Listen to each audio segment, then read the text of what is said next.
Hello hi आदाब और सत श्री अकाल। और एक बार फिर से आ गया हूं मैं आप लोगों के बीच, आपका हमराज आरजे अभिनव दोबारा से लेकर आया हूं सीपीआर यानी कि करंट पल्स रेडियो। और आज हम लोग बात करेंगे दोबारा एक आज की ताज़ा तरीन खबरों पर। ये सारी की सारी खबरें हम लोगों के पास आती है बीबीसी हिंदी के माध्यम से। हम इसके लिए उनका शुक्रिया अदा करते हैं और धन्यवाद करते हैं। जयशंकर जी के जिनेवा में चीन विमान हाईजैक और खटाखट पर दिए गए बयान की चर्चा, कांग्रेस ने लगाया आरोप। भारत के विदेश मंत्री एस जयशंकर अक्सर अपने बयानों को लेकर सुर्खियों में होते हैं और इसी हफ्ते उन्होंने अपनी जिनेवा यात्रा में एस जयशंकर ने चीन के साथ रिश्तों पर भी बयान दिया है और राहुल गांधी पर भी परोक्ष रूप पर तंज किया है। जयशंकर ने IC-814 the Kandahar hijack Netflix series पर भी चुप्पी तोड़ी है और फिल्मी दुनिया पर भी टिप्पणी की है।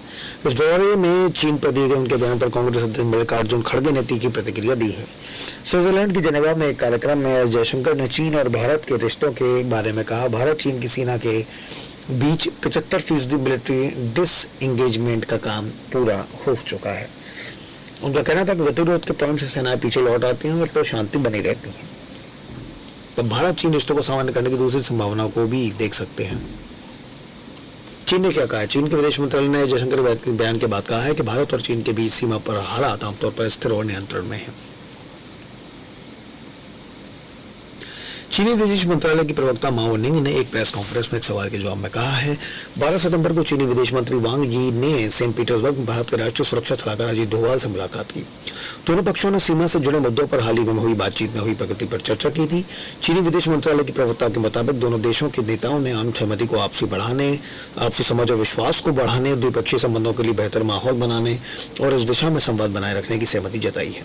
उन्होंने कहा हाल के वर्षों में दोनों देशों की अग्रिम पंक्ति के सैनिकों ने चीन भारत सीमा और पश्चिमी क्षेत्र में 4 जगहों पर पीछे हटने पर विचार किया है, जिसमें गलवान घाटी भी शामिल है। चीन भारत की सीमा पर हालात आमतौर पर स्थिर और नियंत्रण में है। बीते दिनों चीन के सरकारी मीडिया ग्लोबल टाइम्स में भारत चीन संबंधों को लेकर एक विश्लेषण छपा था, जिसमें दोनों में रिश्ते बेहतर होने की राह में जयशंकर को रोड़ा बताया गया था। हालांकि बाद में विश्लेषण डिलीट कर दिया गया था। जिनेवा में विदेश मंत्री के बयान के बाद कांग्रेस अध्यक्ष मल्लिकार्जुन खड़गे ने सोशल मीडिया एक प्लेटफॉर्म एक्स पर लिखा है कि नरेंद्र मोदी का अथाह चीनी प्रेम भारत की आर्थिक और भौगोलिक संप्रभुता एवं अखंडता के लिए खतरा है। चीन को क्लीन चिट। शनिवार को मल्लिकार्जुन खड़गे ने कहा कि ये वही विदेश मंत्री हैं जिन्होंने अप्रैल 2024 में चीन ने भारत की किसी जमीन पर कब्जा नहीं किया है जैसा बयान मोदी जी की क्लीन चिट को कॉपी करके ही दिया है। उन्होंने तंज कसते हुए लिखा, ये अजीब बात है कि प्रधानमंत्री और उनके विदेश मंत्री चीन पर संसद में विपक्ष के सवालों पर मौन रहते हैं पर विदेशी धरती पर बयानबाजी करते रहते हैं। साथ ही उन्होंने सवाल किया कि क्या ये सच नहीं है कि देपसांग मैदान, डेमचोक नाला और हॉट स्प्रिंग्स और गोगरा पोस्ट में कई पेट्रोलिंग पॉइंट से अभी भी भारत वंचित है? क्या ये सच नहीं है कि भाई 2020 के कई अतिक्रमण बिंदुओं पर भारत की दावा की गई रेखाओं के अंदर बफर जोन बनाकर मोदी सरकार ने चीन के पक्ष में एक वास्तविक बदलाव को मंजूर कर दिया? उन्होंने मोदी सरकार पर आरोप लगाया कि सरकार डोकलाम और गलवान में हुई घटनाएं भूलकर चीनी कंपनियों के लिए लाल कारपेट बिछाने में मशगूल है। खड़गे ने कहा कि गलवान के बाद से चीन का सामान का आयात 56% बढ़ गया है। ऐप बैन करना तो दिखावा था, मोदी सरकार अब खुलकर चीनी निवेश की पैरवी कर रही है। साल 2017 में सिक्किम के साथ लगने वाली चीन सीमा पर भारत और चीन के बीच डोकलाम विवाद को लेकर गतिरोध पैदा हुआ था। भारत ने पठारी क्षेत्र डोकलाम में चीन की सड़क बनाने की कोशिश का विरोध किया था। भूटान और चीन दोनों इस क्षेत्र पर अपना हक जताते हैं, लेकिन भारत हमेशा भूटान का समर्थन करता आया है।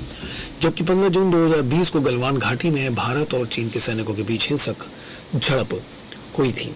जिनेवा में जयशंकर के बयान पर बीजेपी नेता सुब्रमण्यम स्वामी ने ट्वीट किया है, डिसएंगेजमेंट से जयशंकर का मतलब क्या है? जयशंकर का मतलब है कि चीन भारत की कब्जाई जमीन से पीछे हट जाएगा और भारत अपनी जमीन फिर वापस हासिल नहीं कर पाएगा।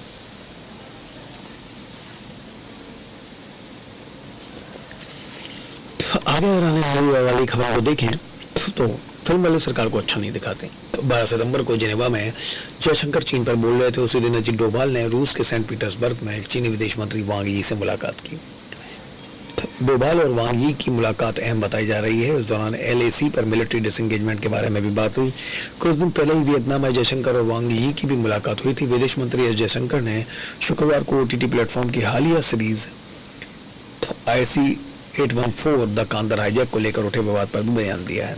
इस दौरान साल 1984 की एक और हाईजैक की घटना को याद किया जिसमें उनके पिता भी विमान में सवार थे। स्विट्जरलैंड के जिनेवा में भारतीय प्रवासियों को संबोधित करते हुए जयशंकर ने कहा कि उन्होंने IC-814 the Kandahar hijack series नहीं देखी है, लेकिन फिल्म वाले सरकार को अच्छा नहीं दिखाते। एयर इंडिया के एक अन्य विमान अपहरण को याद करते हुए कहा कि 1984 में एक अपहरण हुआ था। उस वक्त मैं बहुत युवा अधिकारी था और उस टीम का हिस्सा था जो इससे निपट रही थी।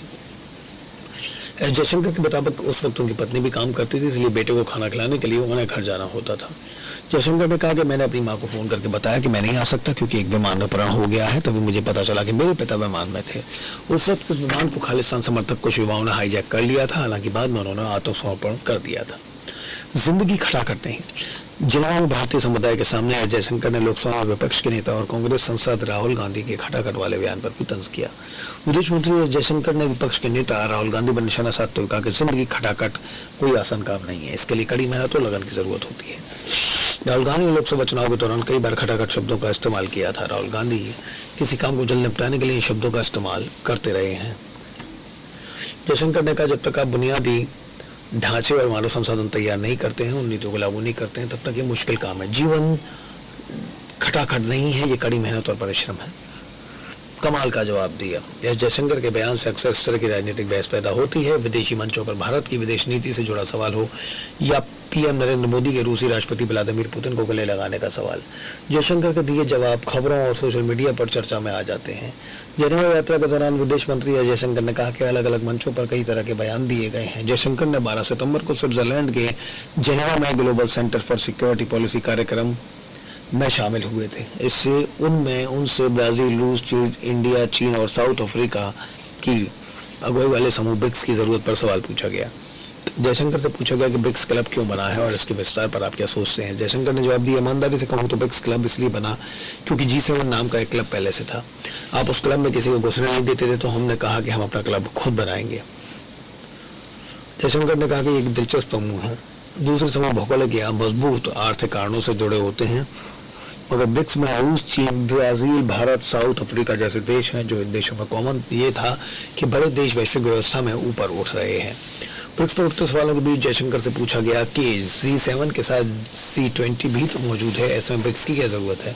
जयशंकर ने जवाब दिया, मैं ये नहीं समझ पाता हूँ कि जब आप ब्रिक्स के बारे में बात कर रहे हैं तो इतना असुरक्षित क्यों हो जाते हैं, ये लोगों को इतना परेशान क्यों कर रहा है। जब G20 बना तो क्या G7 बंद हो गया? नहीं हुआ। G20 के साथ G7 का भी अस्तित्व है, तो G20 के साथ ब्रिक्स भी क्यों नहीं रह सकता। ये जवाब सुनकर सवाल पूछने वाले फ्रेंच एम्बेसडर जीन क्वेंट डेविड लेविट्टी ने कहा है कि कमाल का जवाब दिया है। ब्रिक्स के विस्तार के बारे में जयशंकर ने कहा कि बीते कुछ सालों में हमने देखा है कि कई और देश इससे जुड़ना चाहते हैं। हमने पिछले साल जोहान्सबर्ग में ब्रिक्स के विस्तार का फैसला लिया। हमने नए देशों को न्योता भेजा है। ब्रिक्स की स्थापना 2006 में हुई थी। 2010 में इस समूह में साउथ अफ्रीका जुड़ा। हाल ही में इस समूह में कई और देशों के शामिल होने की प्रक्रिया शुरू हुई है। इन देशों में ईरान, मिस्र, इथियोपिया, UAE शामिल है। सऊदी अरब भी इस समूह में शामिल होने पर विचार कर रहा है। ये सारी की सारी खबरें मैं आप लोगों के पास लेकर आऊँ BBC हिंदी के माध्यम से। बने रहिए हम लोगों के साथ 90.4 मेगाहर्ट्ज़ कम्युनिटी रेडियो पर। धन्यवाद।